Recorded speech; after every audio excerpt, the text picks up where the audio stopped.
Electoral एजने दिलेल्या पहिल्या एक्झिट पोलनुसार महाराष्ट्रात महाविकास आघाडीचं सरकार येऊ शकेल आणि तेही बहुमताचं सरकार येईल असा अंदाज वर्तवण्यात आला आहे। यात महाविकास आघाडीला 150 जागा मिळतील असा अंदाज वर्तवण्यात आला आहे, तर महायुतीला 121 जागा मिळतील असंही सांगितलं गेलं आहे।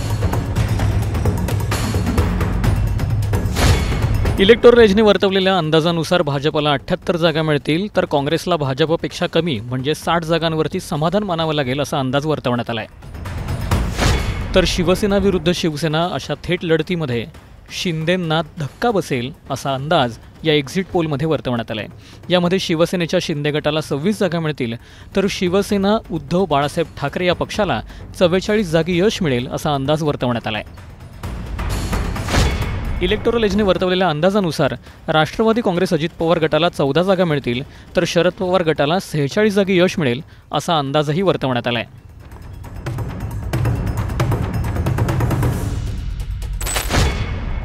पोल डायरीने वर्तवलेला एक्झिट पोलचा अंदाज हा महाराष्ट्रातील मतदारांनाही आश्चर्यचकित करणार आहे असं बोललं जात आहे, कारण या अंदाजानुसार महायुतीचं बहुमताचं सरकार महाराष्ट्रामध्ये पुन्हा एकदा येऊ शकतं असं सांगितलं जात आहे। या अंदाजानुसार महायुतीला 122 ते 186 जागा मिळतील असं सांगितलं जात आहे, तर महाविकास आघाडीला एकूण 70 ते 121 जागा मिळू शकतात असंही सांगितलं गेलं आहे। यामध्येही भाजप हा सगळ्यात मोठा पक्ष असेल असं दिसून आलंय।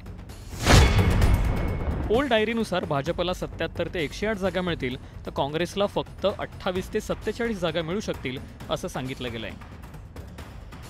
तर शिवसेना विरुद्ध शिवसेना स्पर्धेत एकनाथ शिंदे बाजी मारून जातील असं पोल डायरीचा अंदाज सांगतोय, कारण या अंदाजानुसार शिवसेनेच्या शिंदे गटाला 27 ते 50 जागा मिळण्याचा अंदाज वर्तवण्यात आलाय, तर ठाकरे गटाला 16 ते 35 जागी यश मिळेल असं सांगितलं जात आहे। तर दुसरीकडे अजित पवार आणि शरद पवार यांच्यातील स्पर्धेत शरद पवार बाजी मारून जातील असंही आकडेवारीवरून दिसून आलंय। पोल डायरीने वर्तवलेल्या अंदाजानुसार अजित पवारांना 18 ते 28 जागांवरती यश मिळेल, तर शरद पवारांना 25 ते 39 जागांवरती यश मिळू शकतं असा अंदाज वर्तवला गेलाय। तर इतर छोटे पक्ष आणि अपक्ष पकडून 12 ते 29 आमदारही निवडून येऊ शकतात असाही अंदाज वर्तवण्यात आलाय। पोल डायरीने वर्तवलेल्या एक्झिट पोलनुसार मनसेचं नेमकं काय होईल हा अंदाज मात्र काय होता हे कळू शकलेलं नाही। मेट्रिक्सने वर्तवलेल्या अंदाजानुसार महाराष्ट्रात पुन्हा एकदा महायुतीचं बहुमताचं सरकार येईल असं सांगितलं जात आहे। मेट्रिक्सचा अंदाज असं सांगतोय की महायुतीला 150 ते 170 जागा मिळतील, तर महाविकास आघाडीला 110 ते 130 जागा मिळतील, तर इतरांना 8 ते 10 जागा मिळतील असं मेट्रिक्सचा एक्झिट पोल सांगतोय। मेट्रिक्सच्याच अंदाजानुसार भाजपला 89 ते 101 जागा मिळतील, तर काँग्रेसला 39 ते 47 जागा मिळतील असा अंदाज वर्तवला जातोय।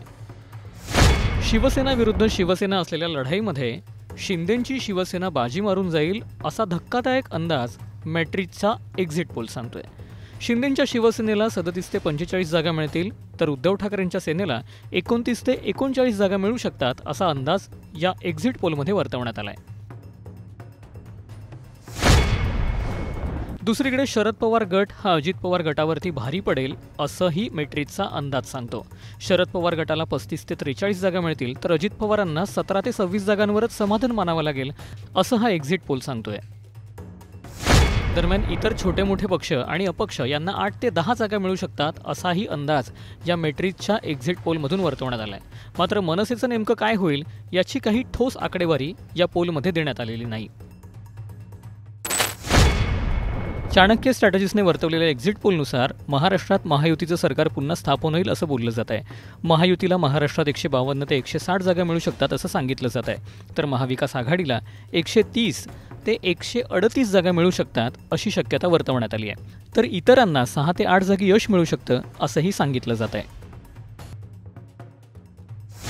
चाणक्य स्ट्रॅटेजिस्टने वर्तवलेल्या अंदाजानुसार भाजपला 90 पेक्षा जास्त जागी यश मिळेल, तर काँग्रेसचे 63 पेक्षा जास्त आमदार निवडून येतील असा अंदाज वर्तवण्यात आलाय। शिवसेना विरुद्ध शिवसेना लढाईत शिंदे गट बाजी मारून जाईल असं चाणक्य स्ट्रॅटेजिस्टच्या एक्झिट पोलचं म्हणणं आहे। शिवसेनेच्या शिंदे गटाला 48 पेक्षा जास्त जागी यश मिळेल, तर ठाकरेंचे 35 पेक्षा जास्त आमदार निवडून येऊ शकतात असं या एक्झिट पोलचं म्हणणं आहे। तर अजित पवार विरुद्ध शरद पवार या संघर्षामध्ये शरद पवार थेट बाजी मारून जातील असं या आकडेवारीवरून दिसतंय. चाणक्य स्ट्रॅटेजिस्टच्या पोलनुसार 40पेक्षा जास्त जागी शरद पवारांचे आमदार निवडून येऊ शकतात असा अंदाज वर्तवण्यात आलाय. तर 22पेक्षा जास्त आमदार हे अजित पवारांचे निवडून येतील अशीही शक्यता वर्तवण्यात आली आहे. जेव्हीसीने वर्तवलेल्या एक्झिट पोलच्या अंदाजानुसार महाराष्ट्रामध्ये पुन्हा एकदा महायुतीचं सरकार येईल असं सांगितलं जात आहे. महायुतीला बहुमताचा आकडाही सहज पार करता येईल असं हा पोल म्हणतोय. महायुतीला 159 जागा मिळतील असा अंदाज या पोलमध्ये वर्तवण्यात आला आहे. तर महाविकास आघाडीला 116 जागांवरती समाधान मानावं लागेल असंही सांगितलं जात आहे. तर इतर छोटे मोठे अपक्ष आणि छोटे पक्ष यांना एकूण 13 जागा मिळतील असाही अंदाज या पोलमध्ये वर्तवण्यात आला आहे. जेव्हीसीच्या पोलनुसार भाजपला 95 ते 105 जागा मिळतील असं सांगितलं जात आहे. तर काँग्रेसला 39 ते 45 जागी यश मिळेल असा अंदाज वर्तवण्यात आला आहे. जेव्हीसीच्या पोलनुसार शिवसेना शिंदे गट हा ठाकरेंपेक्षा जास्त वरचढ ठरेल असा अंदाज वर्तवण्यात आला आहे. शिवसेनेच्या शिंदे गटाला 33 ते 37 जागी यश मिळेल. तर ठाकरेंना 28 ते 35 जागांवरती समाधान मानावं लागेल असा अंदाज वर्तवण्यात आला आहे. दुसरीकडे अजित पवार गटाला शरद पवार गट ओव्हरटेक करून जाईल असंही या एक्झिट पोलचा अंदाज वर्तवतोय. शरद पवार गटाला 35 ते 40 जागी यश मिळेल. तर 18 ते 21 जागांवरती अजित पवार गटाला समाधान मानावं लागेल असा अंदाज या एक्झिट पोलमध्ये वर्तवण्यात आलाय. दरम्यान महाराष्ट्राचा पुढचा मुख्यमंत्री कोण असेल असा प्रश्न जेव्हा जेव्हीसीच्या सर्व्हेमध्ये विचारण्यात आला तेव्हा सगळ्यात आघाडीवरती नाव होतं एकनाथ शिंदे यांचं. एकनाथ शिंदेंना 32.6% इतक्या लोकांची पसंती होती. तर उद्धव ठाकरे हे दुसऱ्या क्रमांकावरती राहिले. 22.1% लोकांना असं वाटतंय की उद्धव ठाकरे पुढचे मुख्यमंत्री असतील. तर देवेंद्र फडणवीस तिसऱ्या नंबरवरती राहिले असून त्यांना 18.7% इतकी मतं मिळाली होती. नाना पटोलेंना 7.2% इतकी मतं मिळून ते चौथ्या क्रमांकावरती राहिले होते.